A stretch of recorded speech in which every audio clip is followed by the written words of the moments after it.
तो देखिए अभी अभी शी जिनपिंग से मिलकर लौटे हैं ट्रंप और उसके बाद अब पुतिन पहुंचे हैं शी जिनपिंग से मिलने चीन।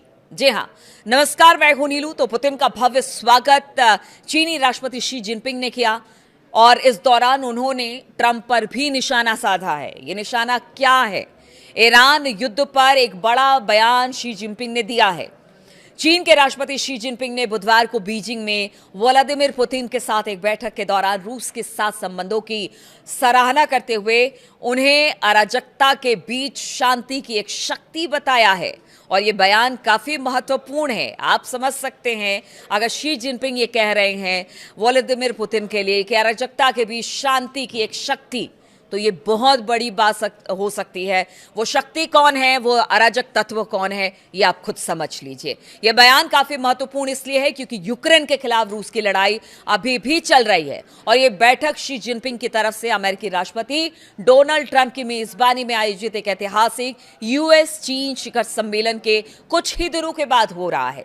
शी जिनपिंग ने बिगड़ती जा रही अंतर्राष्ट्रीय स्थिति की ओर इशारा किया और अमेरिका पर परोक्ष रूप से तंज कसा है। शी जिनपिंग और पुतिन के बीच great hall of the people में द्विपक्षीय बैठक हुई है। शी जिनपिंग ने कहा कि अंतर्राष्ट्रीय स्थिति उथल पुथल और बदलाव के आपस में गुथे हुए दौर से गुजर रही है, जबकि एक तरफा वर्चस्ववादी प्रवृत्तियां बेरोक टोक बढ़ रही है। और ये किसके लिए कहा जा रहा है, शी जिनपिंग ने किसके लिए कहा है, ये आप अच्छी तरह से समझिए। वर्चस्ववादी प्रवृत्तियां बेरोक टोक आगे बढ़ रही है। उन्होंने अमेरिकी विदेश नीति की आलोचना करते हुए बीजिंग की उस विशिष्ट भाषा का इस्तेमाल किया जिसे वो अनुचित मानते हैं, लेकिन फिर भी यह अमेरिका उसके वर्चस्ववादी नीति के लिए इस्तेमाल किया गया शी जिनपिंग की तरफ से। चीन की सरकारी मीडिया के मुताबिक शी जिनपिंग ने कहा कि इस स्थिति का सामना करने के लिए चीन और रूस को अपने व्यापक रणनीतिक समन्वय को और मजबूत करना पड़ेगा। अब देखिए, दो देश ऐसे हैं जो ईरान के साथ इस वक्त खड़े दिखाई दे रहे हैं, चाहे वो सैन्य सुविधाएं देने की बात हो या फिर ईरान के साथ मुखर होकर खड़े रहने की बात हो।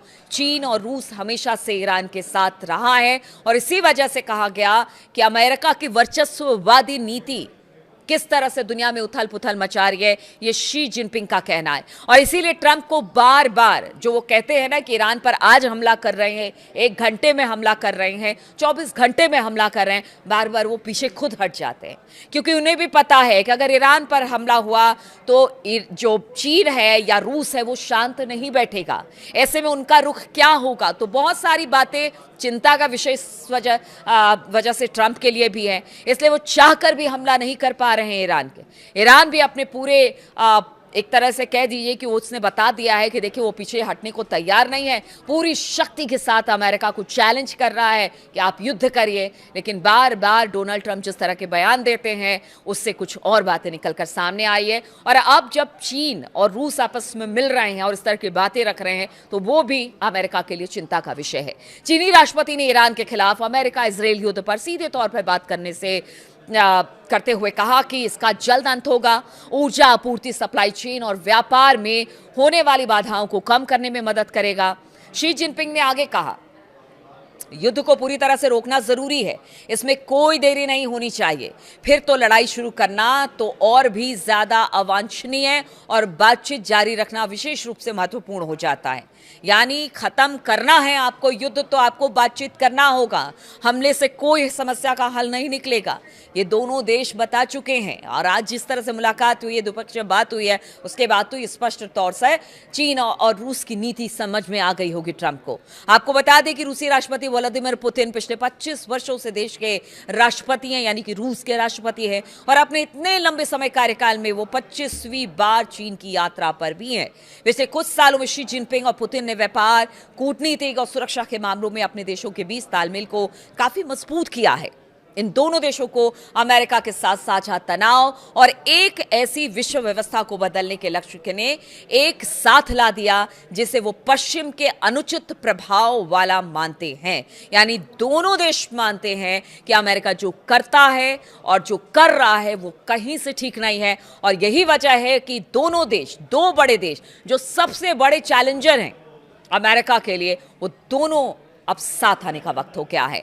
शुरुआती टिप्पणियों में पुतिन ने कहा कि चीन रूस संबंध अभूतपूर्व रूप से उच्च स्तर पर पहुंच गए हैं और वो अंतर्राष्ट्रीय मंच पर स्थिरता लाने वाले मुख्य कारकों में से एक है। पुतिन ने अपने और चीनी नेता के बीच के गहरे निजी संबंधों का भी जिक्र किया और पुतिन का देखा है हमने कि किस तरह से वो अगर भारत के प्रधानमंत्री नरेंद्र मोदी से भी मिलते हैं तो एक गर्मजोशी के साथ उनका स्वागत होता है। उसी तरह से शी जिनपिंग के साथ भी उनके संबंध है और उसका जिक्र भी उन्होंने किया।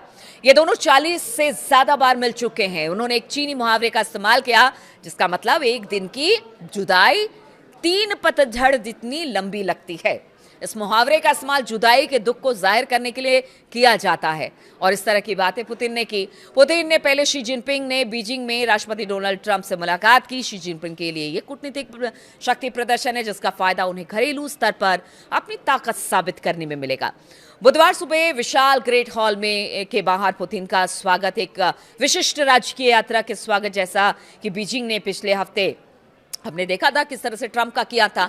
शी जिनपिंग और उनके शीर्ष अधिकारियों की एक कतार ने रूसी राष्ट्रपति से हाथ मिलाया और इसके बाद ये नेता जो कि काफी सहज नजर आ रहे थे वो बंदूकों की सलामी के दौरान कंधे से कंधा मिलाकर खड़े हुए दिखाई दिए, जबकि बैकग्राउंड में एक सैन्य बैंड बज रहा था और रूस चीन के झंडे लहरा रहे थे। तो देखिए किस तरह से आप दोनों की जो ये बातचीत आज हो रही है वो बहुत मायने में ट्रंप को भी एक संदेश देने की कोशिश है कि आप जो वर्ल्ड ऑर्डर चेंज करना चाहते हैं ना, ऐसा होगा नहीं। अमेरिका जो वर्चस्व जताना चाहता है ना दुनिया में, वैसा भी कुछ नहीं होगा। जब तक रूस और चीन साथ हैं तब तक अमेरिका शायद कोई बड़ा कदम ना उठाए। और जहां तक ईरान पर हमले की बात है तो एक तरह से इनडायरेक्ट वे में कह दिया गया है कि देखिए युद्ध इसका विकल्प नहीं है। आपने जो अस्थिरता पैदा की है उसके लिए आपको बातचीत का ही रास्ता अख्तियार करना पड़ेगा और इस डोलती दुनिया को स्थिर करने के लिए आपको बातचीत ईरान से करनी ही पड़ेगी। अब देखना होगा आगे और किस तरह की बातें इस यात्रा को लेकर आती है, इस पर मेरी नजर रहेगी। बहुत बहुत शुक्रिया मेरे साथ इस वीडियो में शामिल होने के लिए।